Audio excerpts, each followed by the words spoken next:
Hi class, today we're going to discuss the Mexican-American War. Most people don't realize that the West was originally Mexico before it was the United States. So today we will discuss the events that took place before the Mexican-American War, which includes the Mexican Revolution.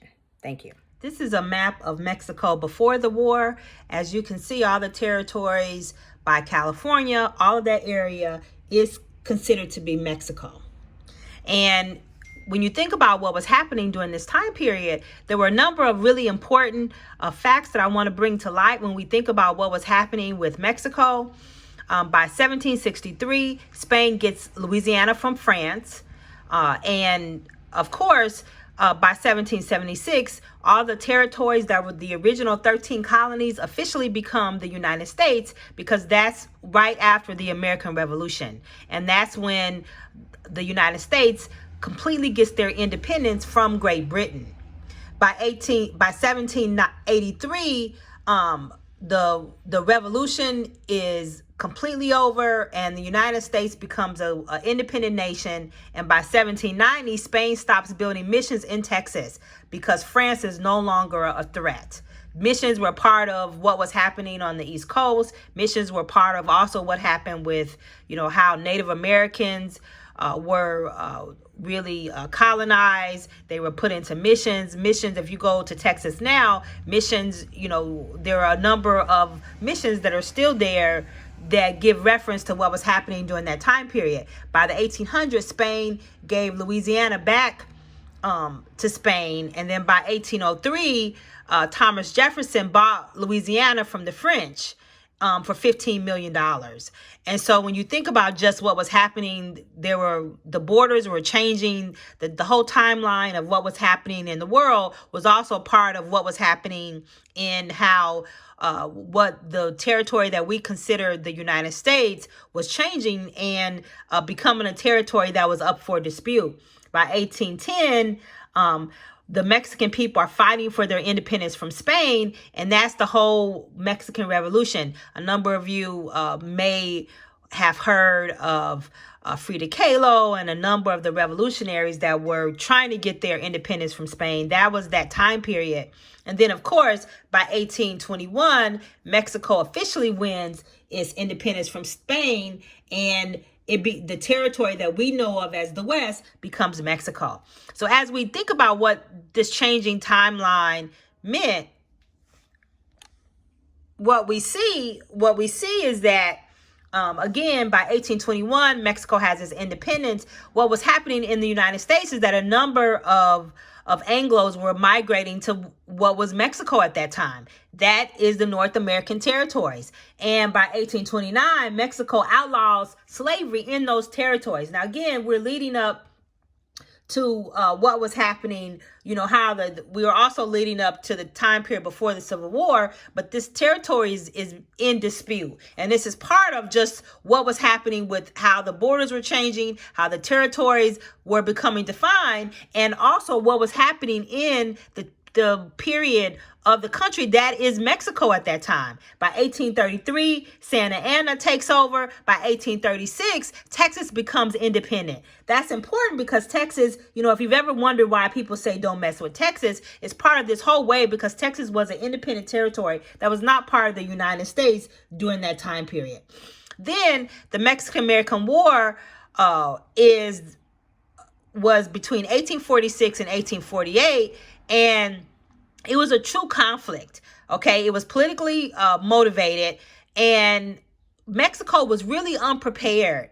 By the time that President James Polk comes in office, this whole concept of manifest destiny really defines how Americans thought about that territory, that it was their God-given right to get to own that territory, and it spread across all the way through the Pacific Ocean. What that means is that they wanted all the territories that at that point was considered to be Mexico to be part of the United States. And initially the United States Texas was not part of the United States. They declined to incorporate it into the Union because of all the different political interests. It was a real fight over would the new territories be considered slave territories or not. Also, the Mexican government was encouraging a lot of border raids and warning that any attempt to annex that territory would lead to war. So all those things were part of it. Why war? What happened?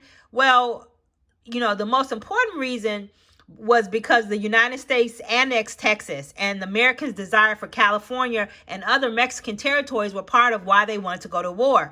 The Americans took offensive. They invaded Mexico on 3 fronts: from the north through Texas, from the east through the port of Veracruz, and into the west, which is present-day California and New Mexico. At that point, in September of 1847, American General Winfield captured Mexico City. This was the final straw for Mexicans, who finally sat down to negotiate. The war was disastrous for Mexico, and it was forced to sign away nearly half of its national territories, which included California, New Mexico, Nevada, Utah, and parts of several other U.S. states. So again, this was extremely problematic for Mexico. This is just a picture of what Mexicans look like. And again, that territory before the Mexican American War, when Mexicans got their independence from Spain, they were people they were Spaniards, and that area was considered Mexico. The Mexican-American War was formally concluded by the Treaty of Guadalupe Hidalgo, right? And that's when, at that point, the United States received all the disputed Texas territory, as well as New Mexico and California. The Mexican government was paid $15 million, which was the same sum that was issued to France for that Louisiana territory after the Louisiana Purchase. The United States won. It was a big victory for the United States. Although 13,000 people were killed, the military won every engagement in the war. But what that meant for Mexico is that Mexico was stripped of half of its territory. And they didn't feel good about the fact that they were given reparations for that, right? So if you see this map, the light yellow represents the territories that were gained after the war. Rio Grande became the boundary. Mexicans surrendered the territory called Mexican Cession, and the U.S. paid $15 million for the land. And what was supposed to happen is that Mexicans who lived in that area were supposed to immediately become citizens of the United States. And so here's a picture of a current day map. So the United States acquired modern day Texas, Arizona, New Mexico, Colorado, Utah, Nevada, and California from Mexico. And that was just the completion of this whole ideal of manifest destiny. And why doesn't the United States take over all of Mexico? Well, at that point, they didn't have to. They gained a lot of land just by getting that territory. And part of what happened by the treaty, what the treaty was supposed to do, it was supposed to make sure that American citizens, that those who were already on the territory claimed their territory and kept their land. All the Mexicans that were originally there were supposed to keep their land. That's not what happened. They didn't keep their land. The land, you had a number of settlers migrating to that part of the territory during that time. They migrated. I'll show you a map again. A lot of people were migrating to, they were migrating to the West for gold. They were migrating to just start anew and start fresh. And those territories were in dispute. A number of people went to court.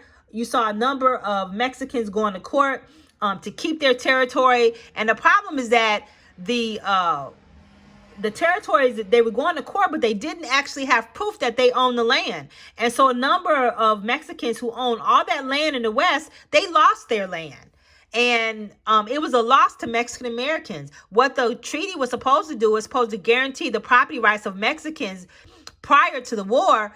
But 4 out of 5 who lived in New Mexico during that time period, the area that was considered to be now the United States, they lost their land because the U.S. courts put the burden of proof on Mexicans, and a lot of them didn't possess documents to prove that they own the land. So at that point, it became really problematic for what happened with Mexican Americans during this time period. And you saw a number of changes that continue to happen and continue to be problematic for Mexican Americans. And we'll talk about that in the next video.